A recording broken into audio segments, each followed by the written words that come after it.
En des temps anciens, un jeune et courageux chevalier nommé Édouard vivait dans un petit village entouré par de hautes montagnes et des forêts épaisses. Sa réputation de bravoure et son cœur noble l'avaient rendu cher à tous les habitants. Un jour, une rumeur commença à circuler: une forêt enchantée, située au-delà des montagnes, abritait un trésor inestimable mais gardé par une créature redoutable. Intrigué par l'aventure et poussé par le désir d'aider son village nécessiteux, Édouard décida de se lancer dans cette quête.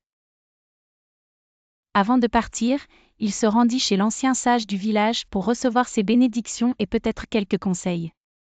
Le vieil homme, respecté pour sa sagesse et ses connaissances des mystères ancestraux, lui remit une vieille carte où les chemins de la forêt étaient dessinés avec soin. Le sage mit en garde: le courage est une arme précieuse, Édouard, mais n'oublie pas que l'intelligence et la compassion te mèneront plus loin qu'une épée. Équipé de sa fidèle épée et de son armure brillante, Édouard partit à cheval à l'aube du jour suivant.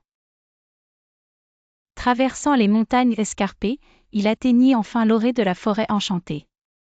Les arbres semblaient murmurer entre eux, et la lumière du soleil peinait à percer l'épais feuillage, créant des jeux d'ombre mystiques sur le sol.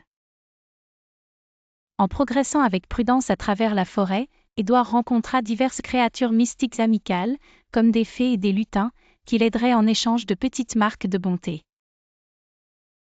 Au fur et à mesure de son avancée, il trouva des indices qui le guidèrent vers le cœur de la forêt, où résidait le gardien du trésor. Finalement, Édouard arriva devant une immense clairière où un dragon majestueux veillait sur une montagne de joyaux et d'or. Se rappelant les paroles du sage, il utilisa sa ruse pour converser avec le dragon au lieu de le combattre.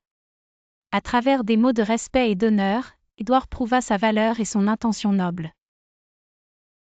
Impressionné par sa sagesse, le dragon lui accorda une partie du trésor pour son village. Édouard revint triomphalement avec le trésor, acclamé par les villageois.